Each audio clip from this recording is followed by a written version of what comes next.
Hello everybody, welcome back. I am Mukesh Sharma और आज हम पढ़ने वाले हैं मैकबेथ का एक्ट 1 सीन 6 और हम शुरू करते हैं। सीन कहाँ का है? Before Macbeth castle. मैकबेथ का जो कासल है इन्वर्नस में, वहाँ का सीन है। और hot boys and torches. Hot boys जो है म्यूजिकल इंस्ट्रूमेंट होता है एक, और टॉर्चेस मैंने लाइट है। और उसके साथ डंकन, मैल्कम, डोनाल्ड बेन, बैंको, लेनोक्स, मैकडफ, रॉस, एंगस और उनके साथ में अटेंडेंस जो है, उनके साथी नहीं बोल सकते अपन, सेवक बोल सकते हैं, वो प्रवेश करते हैं। और डंकन सेज व्हाट? डंकन कहता है कि this castle is at a very pleasant place, है ना, ये बहुत ही अच्छी जगह पर है। And the fresh and sweet air delights my noble senses. और जो इसकी फ्रेश स्वीट एयर है वो मेरे नोबल सेंसेस को बहुत ही प्रसन्नता प्रदान कर रही है। बैंको क्या बोलता है? बैंको बोलता है कि दैट इज़ अ मार्टिन। ये जो बर्ड है, मार्टलेट लिखा हुआ है, ये बर्ड है ना। It is a summer bird, ये समर का एक पक्षी है। And it builds its nest in the steeples of churches. ज़्यादातर ये कहाँ बनाता है? चर्चेज वगैरह में, या टेम्पल लिखा हुआ है इसमें, ये अपना क्या बनाता है? तो टेम्पल वर्ड को अपन यहाँ पर किसके रूप में लेंगे? चर्चेज के लिए ना, बिकॉज रिलीजियस प्लेस। सो ये चर्चेज में अपना रहने का स्थान बनाता है ना। And wherever it makes its nest, वो जगह जो है हमेशा क्या होती है?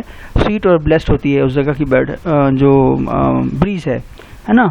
उसके बाद क्या बोलता है कि these birds have built nests on every projection. ये जो वर्ड आ रहे हैं यहाँ पर, ये थोड़े आर्किक वर्ड हैं। प्रोजेक्शन मेहराब को बोल सकते हो आप, एवरी प्रोजेक्शन, एवरी कार्विंग, ये कार्विंग है ना।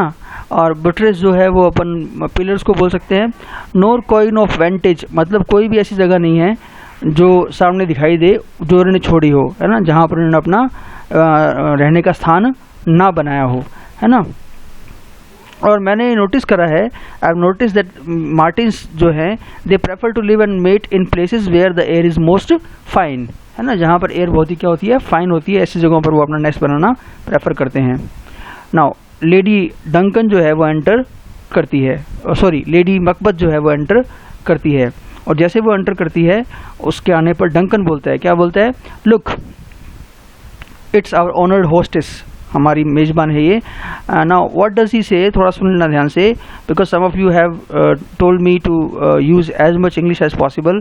हिंदी में कुछ लोगों को प्रॉब्लम आती है, and I am going to use simple English along with Hindi, so that everybody is satisfied, everybody is happy studying here.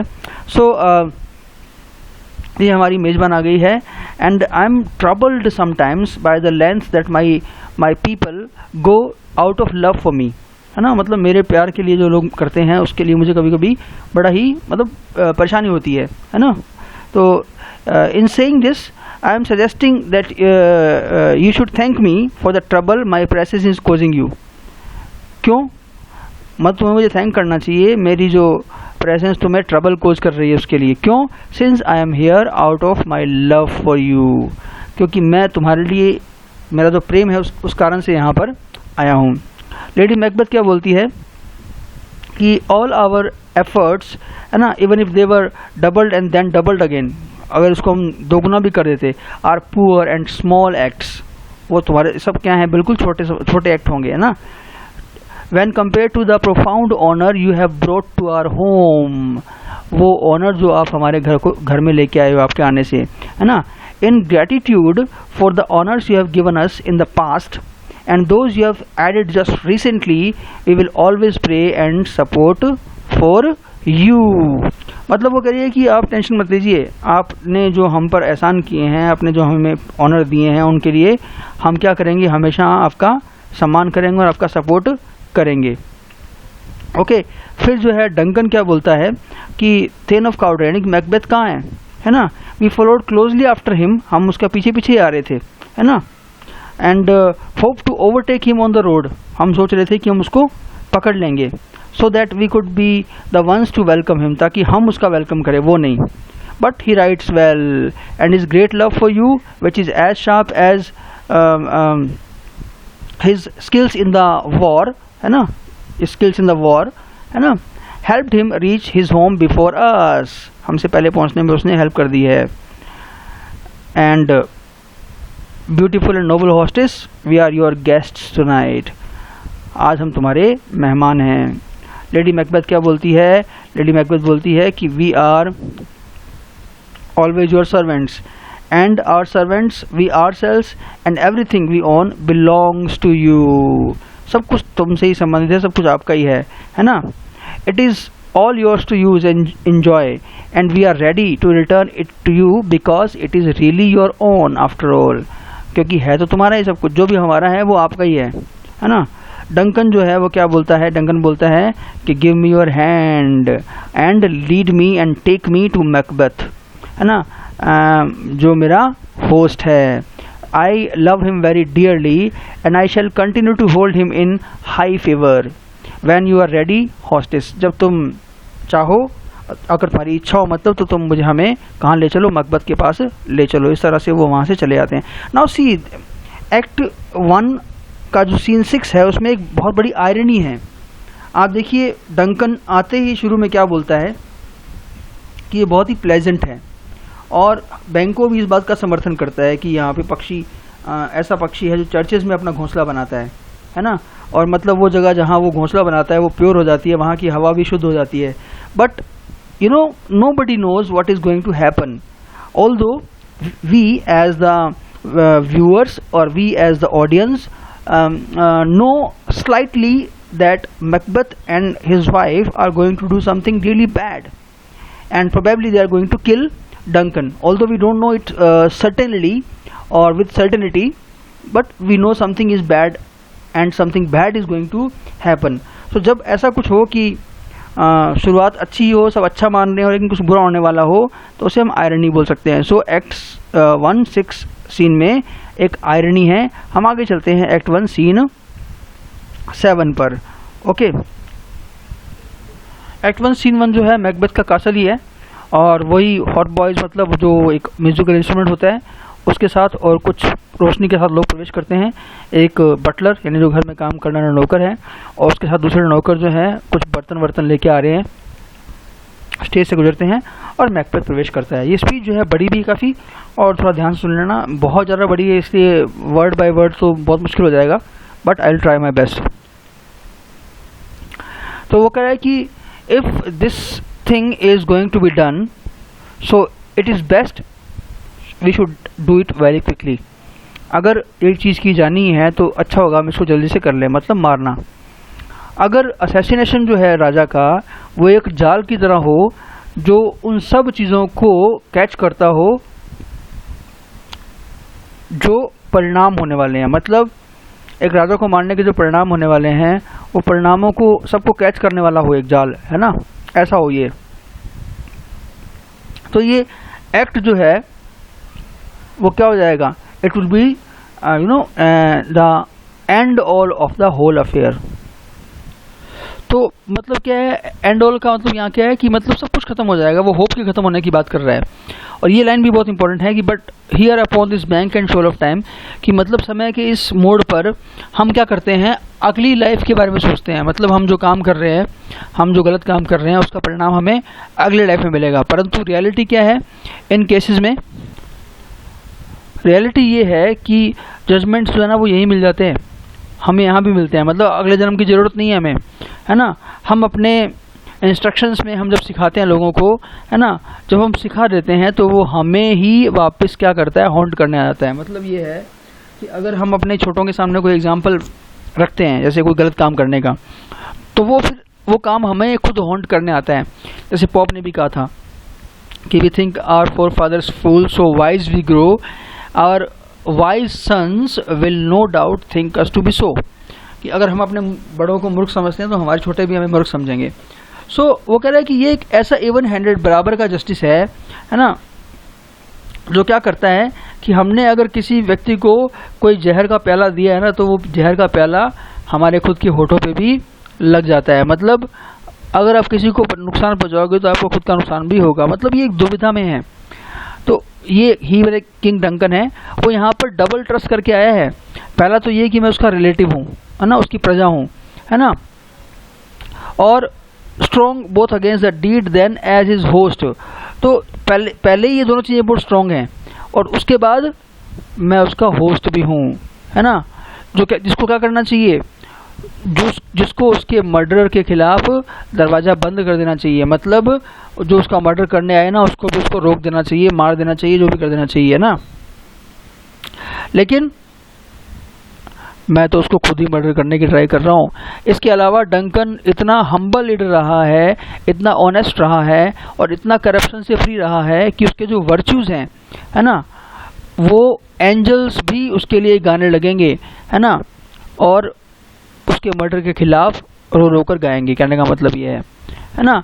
और एक इतनी बड़ी दया की बात है कि एक इनोसेंट न्यू बॉर्न बेबी जो है ना, वो विंड में राइड करेगा जैसे कि वो एक विंग्ड एंजल हो, मतलब एंजल की तरह जाएगा, है ना, या फिर इनविजिबल फोर्सेस पे जाएगा, किसके थ्रू, हवा के थ्रू, है ना। क्या करने के लिए, to spread the news of the horrible deed across the land. इस धरती पर जो ये हॉरिबल काम हुआ है उसकी न्यूज़ को स्प्रेड करने के लिए। और इसी तरह से आंसुओं की जो बाढ़ है वो आसमान से गिरने लगेगी, है ना। मतलब भगवान भी एक तरह से बोल सकते हो आप क्या, कि रोएगा, है ना। तो I have no reason to do this act myself, है ना, because just because it is my desire, कि मेरी इच्छा है तो मैं ये काम कर दूं, है ना, या फिर मेरी महत्वाकांक्षा है तो मैं ये काम कर दूं, है ना, जो लोगों को क्या करती है, एक्शन लेने पे मजबूर कर देती है और ट्रेजेडी के रूप में बदल जाती है। मतलब ये है कि पूरे का सार ये है इसका कि मकबथ जो है बहुत दुविधा में है और वो काम नहीं करना चाहता जो वो अब सोच रहा है कि उसको करना पड़ेगा, because it is the only way for his becoming king, that he should kill king Duncan which is his guest, sorry who is his guest now. Lady Macbeth enter करती है ना, वो बोलती है क्या न्यूज़ है, और लेडी मैकबेथ जो है, सॉरी ये लेडी मैकबेथ एंटर करती है लेकिन बोलने वाला कौन है, ये मैकबेथ है कि क्या क्या न्यूज़ है, क्या हो गया। तो लेडी मैकबेथ बोलती है कि he is almost finished eating dinner, है ना, और तुमने जो है खाने वाला कमरा क्यों छोड़ दिया, मतलब तुम वहाँ से क्यों आ गए, क्या उसने मेरे बारे में पूछा। मैकबेथ बोलता है क्या तुम्हें पता नहीं है कि उसने पूछा होगा, नेचुरल सी बात है, अभी तुम उसके होस्ट हो और तुम कमरा छोड़ के आ जाओगे तो तुम पूछेगा नहीं क्या वो, है ना। तो मैकबेथ बोलता है फिर कि we will go no further with this plan, हम इस प्लान को एग्जीक्यूट नहीं करेंगे। He has recently honoured me, उसने मुझे हाल ही में ऑनर किया है, सम्मान दिया है, and I have earned the good opinions of all sorts of people, और मैंने सब तरह के लोगों की अच्छी राय या अच्छी मेरे बारे में उनकी राय जो है अर्न की है। I should be proud in my new honour and position, not throwing it side to so quickly. मतलब मुझे तो इस प्राउड इस ऑनर पे प्राउड होना चाहिए, ना कि इसको तुरंत फेंक देना चाहिए, मतलब यूँ गवा देना चाहिए। लेडी मैकबेथ फिर क्या बोलती है कि जब तुम पहले मुझे ये बात बोल रहे थे, होपफुल थे, तो तुमने पी रखी थी क्या, वर यू ड्रंक देन, है ना, did you then go to sleep, तुम सो गए थे क्या, and wake up sick and pale in fear of what we plan before, और तुम अब जो हमने प्लान किया था उसको सोचकर डर रहे हो, है ना। फ्रॉम दिस पॉइंट ऑन मैं तुम्हें और तुम्हारे प्यार को एक अलग तरीके से देखूंगी, है ना। And are you afraid to act on your desires, क्या तुम अपने जो डिज़ायर्स हैं उनको पूरा करने के लिए जो तुम्हें काम करना चाहिए उससे डरते हो, है ना। यो भड़का रही है ना। फिर वो बोलती है कि और you will live as a coward, एक कायर की तरह जियोगे तुम क्या, ऑलवेज सेइंग आई कांट और आई वांट टू, बस ये बातें कहना चाहोगे हमेशा, है ना। And you are like a poor cat which was once mentioned in an old story, है ना, who wants to eat fish but refuses to get its feet wet। तुम उस बिल्ली की तरह हो जो मछली खाना चाहती है पर अपने पैर गीले नहीं करना। आप देखिए कितने भारी भरकम शब्दों से वो भड़का रही है उसको। मैकबेथ क्या बोलता है? आई बेग यू, मैं तुमसे प्रार्थना करता हूँ, no more, I dare to do only what's appropriate for a man to do, मैं वही कर सकता हूँ जो एक आदमी के लिए, एक पुरुष के लिए, एक अच्छे पुरुष के लिए करना अप्रोप्रिएट होता है। Anyone who dares to do more is not a real man at all, और एक इंसान को जो करना चाहिए उससे ज़्यादा कोई अगर व्यक्ति करना चाहता है तो वो वास्तव में इंसान ही नहीं है। फिर लेडी मैकबेथ का एक बड़ा सा भाषण आता है। अगेन आप अंडरस्टैंड, आप कैच कर सकते हो कि वो क्या होगा। वो बोलता है कि then what kind of beast were you when you first told me about all this, तुम जब मुझे इस सब के बारे में बता रहे थे तब तुम कोई और प्रकार के जानवर थे क्या? मतलब तब तुम कोई और पावरफुल इंसान थे क्या, है ना? When you dare to do it, that's when you were a man. जब तुम ये काम करना चाहते थे ना तब तुम इंसान थे। And to actually do it in order to become king, then you will be the much more of a man. अगर तुम किंग बनने के लिए सब कुछ करोगे ना तब तुम और भी ज़्यादा पुरुष कहलाने के लायक होगे। The time and place weren't right before. समय और स्थान पहले भी सही नहीं थे, but you would have done it anyway. पर तुम उसको करने ही वाले थे। Now the time and place are perfect. और अब तो टाइम और प्लेस दोनों ही क्या हैं? परफेक्ट हैं। But it's as if their very perfectness unnerves you. और ऐसा लगता है कि ये जो परफेक्ट तुम्हें मौका मिला है ना वो तुम्हें परेशान कर रहा है ना? I have breastfed a baby and I know how sweet it is to love a nursing baby. मैंने एक बेबी को ब्रेस्ट फीड किया है, मतलब दूध पिलाया है, और मैं जानती हूँ कि एक बेबी को दूध पिलाना कितना अच्छा काम है। But even as the baby was smiling up at me, परंतु वो बच्चा भी मुझ पर मुस्कुरा रहा था। I would have snatched my nipples from his mouth, मैं अपने निपल जो हैं उसकी मुंह से निकाल लेती, है ना? क्यों निकाल लेती? और उसका दिमाग भी डैश्ड आउट, बाहर निकाल के फेंक देती। If I had sworn to do it in the same way you have sworn to do this, अगर मैंने भी उसी तरह की प्रतिज्ञा की होती ना कि मैं काम करने वाली हूँ जैसे तुमने राजा को मारने की थी, तो मैं बच्चे के साथ भी ऐसा बिहेव कर सकती थी। मेरे में इतनी पावर है, तो तुम एक पुरुष होकर ऐसा क्यों कर रहे हो? फिर मैकबेथ बोलता है कि अगर हम फेल हो गए तो, मतलब अगर हम ये काम नहीं कर पाए तो हम फेल होंगे। Just get a hold of your करेज, अपना साहस इकट्ठा करो, एंड वी वॉन्ट फेल, और हम फेल नहीं होंगे। व्हेन डंकन इज अस्लीप, जब डंकन सोया होगा, एंड आई नो, वो जल्दी सो जाएगा। After this days hard journey, क्योंकि उसने बहुत ही लंबी जर्नी की है। I will get his 2 serviceman so drunk on wine that there memory will disappear in the fumes of alcohol, कि भैया उनकी सारी की सारी याददाश्त जो है ना वो एल्कोहल के फ्यूम में, नशे में खो जाएगी। As they lie in their sleep so drunk as they are dead, इतना ज़्यादा सोए होंगे वो जैसे कि मरी गए हों वो। You and I will be able to do what we please, तो हम दोनों वो कर पाएंगे जो हम करना चाहते हैं। What will stop us from doing what we want to?